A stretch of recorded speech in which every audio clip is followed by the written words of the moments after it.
Bienvenue au musée Guimet, dans l'exposition à la cour du prince Genji 1000 ans d'imaginaire japonais. Nous sommes dans les salles d'exposition temporaires où nous présentons toute l'histoire du Di du Genji.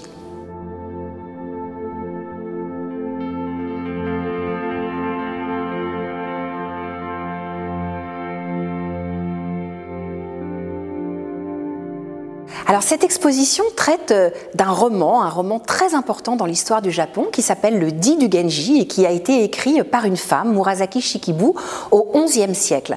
C'est un roman qui est assez méconnu finalement en Europe. On a plutôt l'habitude en Europe de voir le Japon des courtisanes, le Japon des samouraïs, le Japon qu'on appelle de l'époque Edo, c'est-à-dire des XVIIe au XIXe siècle. Or, ce Japon-là est un Japon plus ancien, bien sûr, aristocratique, très raffiné. Et c'est une époque en fait où la capitale était à Heian. Heian, c'est l'ancien nom de Kyoto. Donc quand on parle de l'époque Heian, c'est cette époque en fait dominée par l'Empire, dont la capitale est à Kyoto. Et ce roman nous informe finalement sur toute cette vie de cour, tous ces rapports humains qu'il pouvait y avoir, toutes ces intrigues autour de cette cour aristocratique. Alors on le connaît moins tout simplement parce que il a été un peu moins illustré en fait que les courtisanes ou que les thèmes un petit peu classiques. Néanmoins, ce qui est très intéressant, c'est que dès sa rédaction, il a été illustré par les peintres, les sculpteurs, les laqueurs, et c'est une forme d'iconographie ininterrompue de cette époque jusqu'à aujourd'hui, jusqu'au manga. Et ça a fini par définir une sorte de genre de l'illustration du Genji. Et on peut voir toute l'histoire du Japon, toute l'histoire de l'art japonais, la quintessence finalement de l'art japonais, à travers ce roman.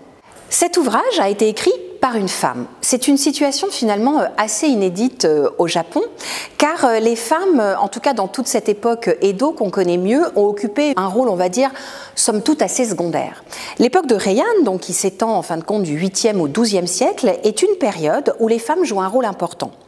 Elles occupent une place dans la société et ça coïncide avec un événement assez caractéristique qui est l'invention d'une écriture. En fait, ce qui est intéressant, c'est que l'époque de Heian, c'est une époque où on va vraiment assister au développement de la culture proprement japonaise. Auparavant, c'est un pays qui est profondément influencé par la Chine des Tang, alors par son système d'écriture, par son bouddhisme, par ses constructions et même par ses codes vestimentaires. À partir de ce moment-là, il y a une identité proprement japonaise qui se développe et qui se base d'une part sur le bouddhisme, qui va se développer, même s'il avait été introduit auparavant, mais c'est un bouddhisme vraiment typiquement japonais, avec un certain nombre de courants de pensée spécifiquement japonais, un code vestimentaire effectivement qui va se développer, et une société artistique, littéraire, qui va devenir proprement japonaise. Parmi cette société littéraire, effectivement, on assiste à la classe émergente de ces femmes qui vont s'approprier en fait ce nouveau système d'écriture. Donc à cette époque, on écrit avec des idéogrammes chinois. Et les Japonais vont inventer ce qu'on appelle les hiragana, c'est-à-dire une écriture cursive, simplifiée, qui a été inventée à l'origine pour les femmes. Parce que les femmes devaient finalement avoir une écriture simplifiée pour accéder à l'écriture. Alors après, c'est assez ironique et on peut en penser ce qu'on veut. Néanmoins, cette écriture qui va s'appeler onade, ona veut dire femme, qui est destinée finalement aux femmes, eh bien, elles vont totalement se l'accaparer et elles vont commencer à écrire un certain nombre de petits poèmes qu'on appelle les waka, qui sont les ancêtres des haïkus. Et à la cour, toutes ces femmes, en fait, vont s'envoyer tous ces petits messages. C'est un peu, si vous me passez l'expression, les SMS de l'époque, c'est-à-dire que tout le monde va s'envoyer des petits mots.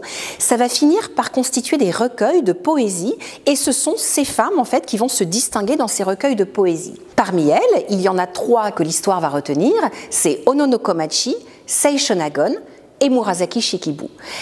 La dernière, donc Murasaki Shikibu, elle va vraiment développer une littérature assez spécifique et s'orienter plus vers le roman, et elle va écrire le Di du Genji. Et le Di du Genji, en fait, ça va être un reflet de cette époque. On va tout apprendre, à la fois l'histoire, bien sûr. Alors, les personnages ne sont pas clairement identifiés, c'est-à-dire que Murasaki Shikibu, on sait peu de choses sur elle. Ce que l'on sait, c'est que c'était une aristocrate qui vivait à la cour de Heian, donc on peut supposer évidemment que tous les personnages qu'elle décrit sont des personnages qu'elle a connus, et on peut s'amuser à essayer de les identifier. Pour autant, ils n'ont pas été clairement identifiés, donc on ne peut pas attribuer spécifiquement un clan, un seigneur, une courtisane. on peut le supposer. Mais ce qui est intéressant, c'est qu'elle va nous raconter toute cette histoire à cette époque. Elle va nous raconter aussi comment les gens vivaient aussi. Donc on a des éléments sur la nourriture, on a des éléments sur le mobilier, on a des éléments sur l'architecture intérieure, sur les vêtements. Mais ce qui est évidemment totalement inédit à l'époque, et c'est la raison pour laquelle le Dit du Genji est considéré comme le premier roman psychologique de l'histoire, c'est qu'elle va s'attacher aux rapports humains, que ce soit des rapports conflictuels, que ce soit des rapports d'intrigue ou des rapports amoureux, avec des hiérarchies dans la société, avec des rapports assez complexes entre hommes et femmes, et elle va vraiment aller assez en profondeur dans l'analyse des personnages. Et c'est en cela que le roman du Genji est assez universel, qu'on peut totalement le lire aujourd'hui, il n'a pas pris une ride en fait, il est complètement d'actualité, et c'est une analyse extrêmement profonde en fait des rapports humains. Et c'est sans doute la raison pour laquelle il a vraiment traversé les époques et où il a eu une fortune dès l'origine.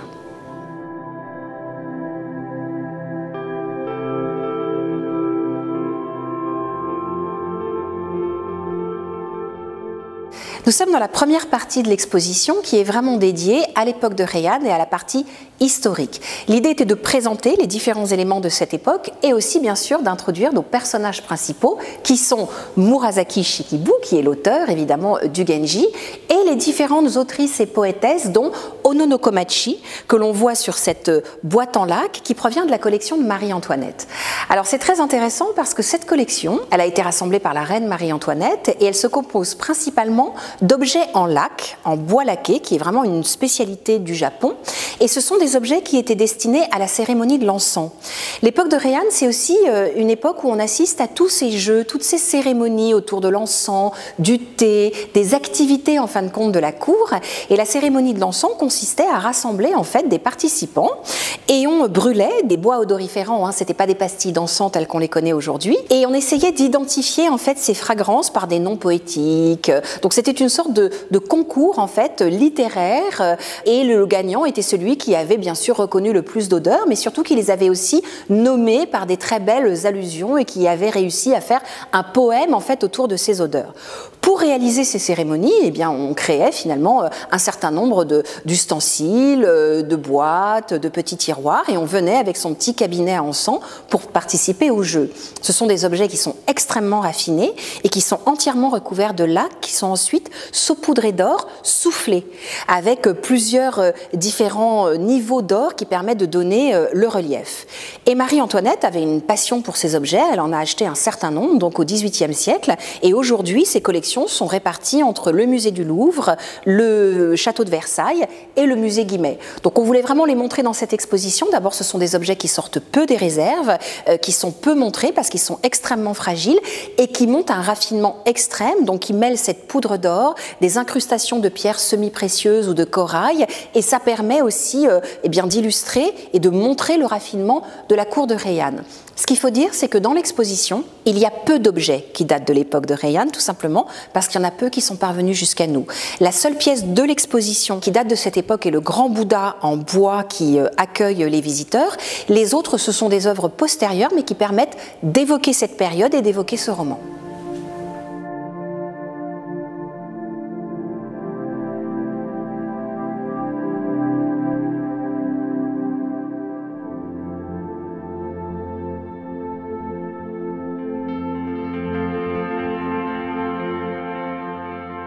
Alors nous sommes devant un paravent absolument exceptionnel, une des plus belles pièces de l'exposition.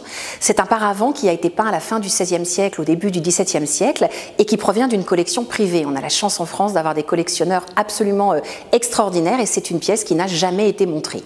Ce paravent, en fait, illustre un des chapitres du Genji, le chapitre numéro 51, qui s'appelle La Tempête. Alors il y a eu une très grande tempête, en fait, et nous sommes dans un jardin d'une demeure extrêmement raffinée, et le prince Genji vient regarder s'il y a eu des dégâts dans ce jardin. Donc ce qui est intéressant dans un paravent japonais, c'est qu'il se lit de droite à gauche, parce qu'en fait, chaque volet va révéler une partie de l'histoire et il y a une forme d'intensité dramatique qui se déroule. Donc c'est un vrai paysage en fait, c'est un décor. Il faut savoir que les paravents séparent les pièces dans les maisons. Ce sont à la fois des peintures que l'on peut regarder comme des œuvres en soi, mais c'est également du mobilier. Donc ça apporte aussi une ambiance dans la pièce japonaise. Ce paravent reprend les codes classiques de la peinture du Yamato-e. Donc on a vraiment l'impression d'être au-dessus de la scène et on voit à la fois l'extérieur et l'intérieur. Et on voit tous les codes en fait de la peinture du Genji. Cette idée de ces femmes extrêmement raffinées avec leurs cheveux qui se mélangent aux étoffes, on a parfois un petit peu du mal finalement à distinguer le corps. On se demande où s'arrête le sol, où s'arrête le personnage. Il y a toujours cette chevelure extrêmement longue qui traîne sur le sol. Elles sont habillées d'un kimono qui est très volumineux, qui s'appelle le Juni Hitoe, qui est un kimono à 12 couches. À cette époque, on ne porte pas encore le kimono classique tel qu'on le connaît aujourd'hui. C'est une robe de cour à plusieurs couches avec plusieurs couleurs, extrêmement lourde et assez difficile quand même à porter, il faut le dire, assez difficile pour se déplacer surtout. Bon, bien sûr, on est dans un vêtement de cour, donc qui est un vêtement d'apparat et qui n'est pas censé être un vêtement du quotidien. Néanmoins, les courtisanes et les dames de cour portaient ce genre de vêtements. Donc on a ces codes et vous voyez que les personnages sont souvent un peu penchés. Il y a toujours cette idée assez ronde en fait de composition circulaire qu'on peut voir en fait dans toute la peinture du Yamato-e.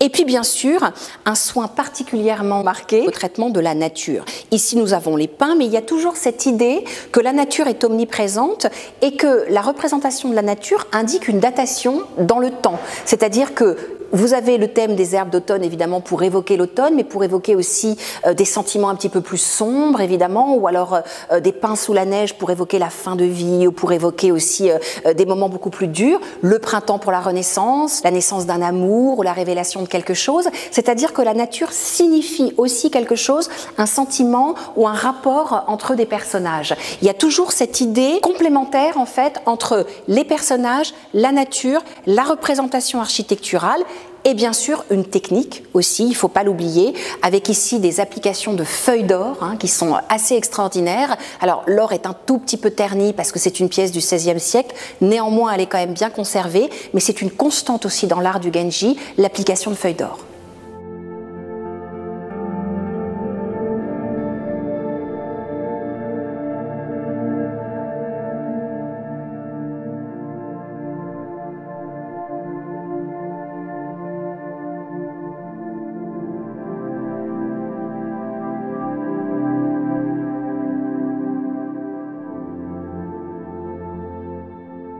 Alors tout au long évidemment de l'histoire de l'art du Japon, tous les artistes ont représenté le Genji. Cette peinture du Yamato-e, elle va courir pendant le XVIe, le XVIIe, le XVIIIe siècle. Mais il y a un phénomène nouveau qui apparaît au XVIIe siècle qui est l'estampe. Et tous les grands estampeurs vont représenter le Genji. Ces estampes primitives, donc qui sont imprimées en noir et blanc, et ensuite on applique les couleurs à la main, ensuite l'impression en 2 couleurs, 3 couleurs, puis l'impression polychrome, ce qu'on appelle le Nishikie, inventé par Harunobu. Donc tous ces grands estampeurs vont illustrer le Genji, et parmi eux, évidemment, nous en avons un qui est absolument exceptionnel, c'est Hiroshige, ce très très grand maître du paysage qui va illustrer les 5 premiers chapitres du Genji. Et nous avons la chance dans l'exposition de présenter ces estampes d'Hiroshige qui viennent de la collection Leskovitz et qui sont des premiers tirages. Donc c'est absolument exceptionnel puisque les couleurs sont extrêmement fraîches et c'est assez inédit en fait de pouvoir présenter ces pièces.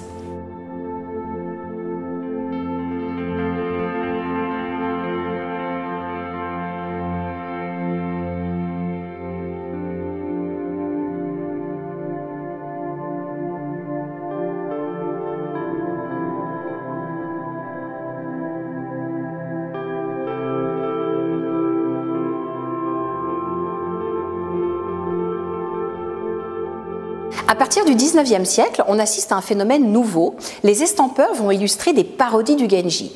Alors, ça peut être tout simplement de l'imagination, mais ça peut être aussi une illustration des nouveaux romans qui vont sortir. En 1857 sort une parodie du Genji de la pseudo-Murasaki, et c'est ce roman finalement qui va être illustré majoritairement par toute l'école Utagawa.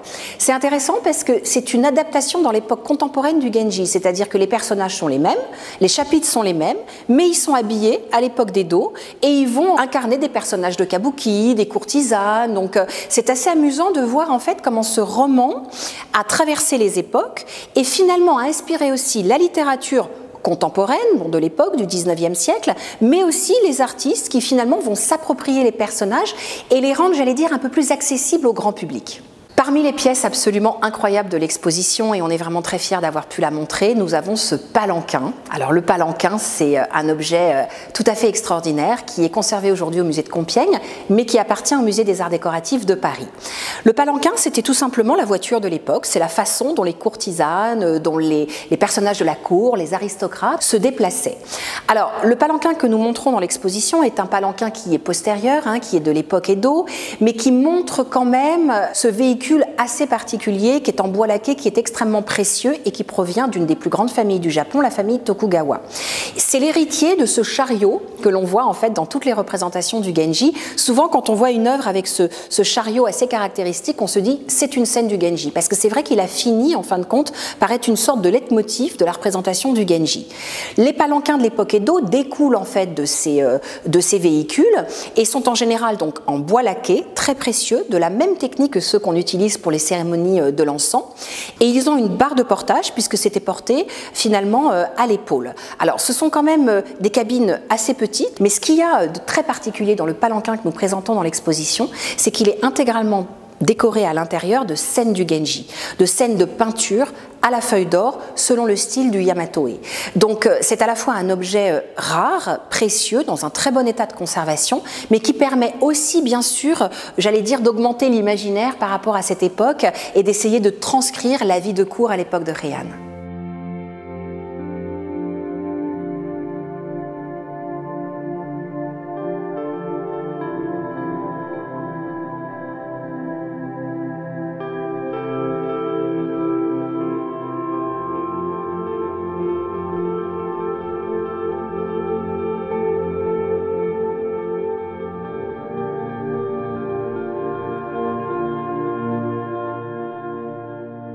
Nous sommes ici dans la salle manga. Ce qui est très intéressant avec le Genji, c'est que l'inspiration a été ininterrompue.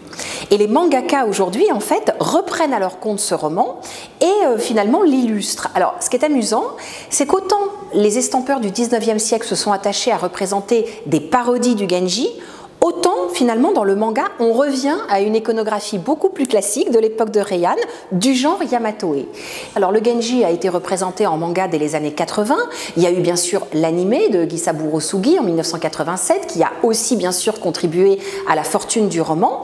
Et puis, nous sommes ici dans une salle où, tout autour de nous, nous avons des agrandissements de planches, en fait, d'un manga qui vient de sortir, en français, d'après une adaptation américaine, du dit du Genji. Donc, ça continue de générer des illustrations. Alors les Japonais finalement découvrent souvent le dit du Genji à travers le manga, un petit peu à la manière de nous Européens lorsqu'on a commencé à découvrir l'histoire de la Gaule, l'histoire des Romains. C'est souvent par le biais d'Astérix en fin de compte que nous avons pris connaissance de cette histoire.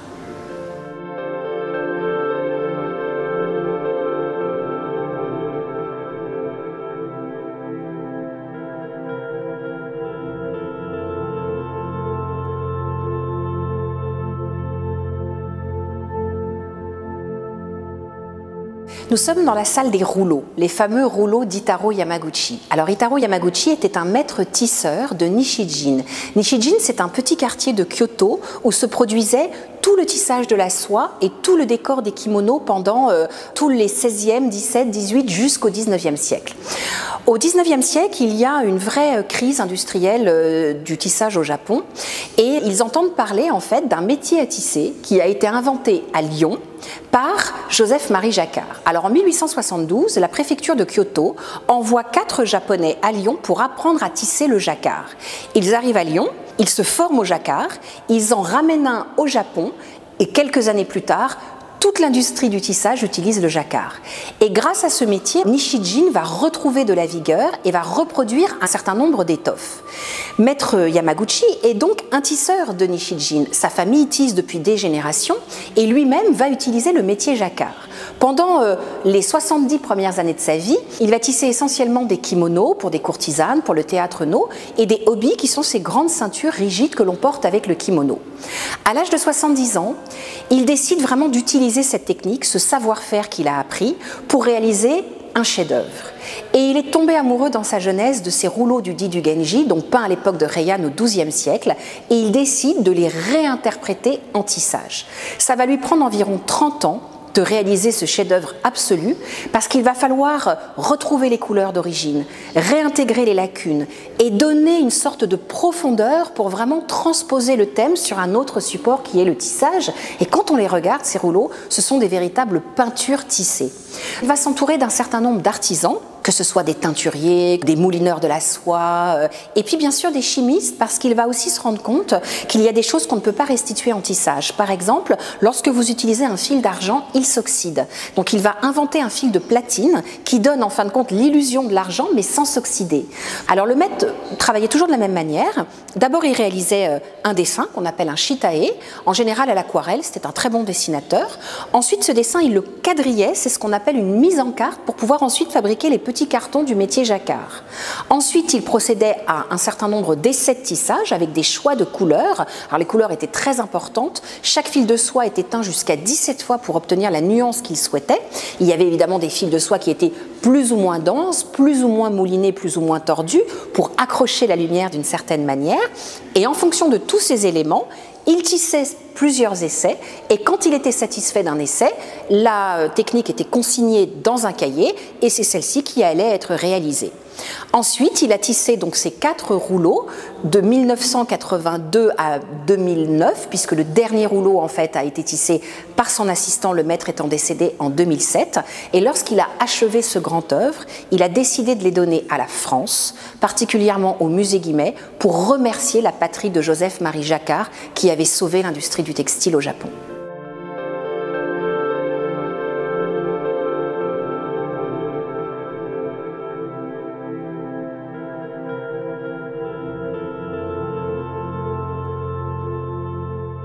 Pour rendre hommage au maître Yamaguchi qui nous a fait quand même ce don exceptionnel, nous avons choisi de présenter ses objets personnels et notamment son écritoire avec son pinceau. Il faut se dire que dans le Genji, évidemment, la calligraphie est très importante puisque la calligraphie est aussi tissée dans le rouleau et maître Yamaguchi s'entraînait d'abord évidemment à cette calligraphie extrêmement déliée qui est une calligraphie ancienne en fait et qui reprend bien sûr les peintures du rouleau original. Donc vous avez ces pinceaux, la pierre à encre et puis la petite verseuse qui permettait de mettre de l'eau. On y a ajouté sa loupe puisque cette loupe, on la voit sur toutes les photos du maître. C'est avec elle en fait qu'il regarde tous les petits détails en fait et qui s'attache évidemment à reprendre les petits défauts qu'il pourrait y avoir dans le tissage.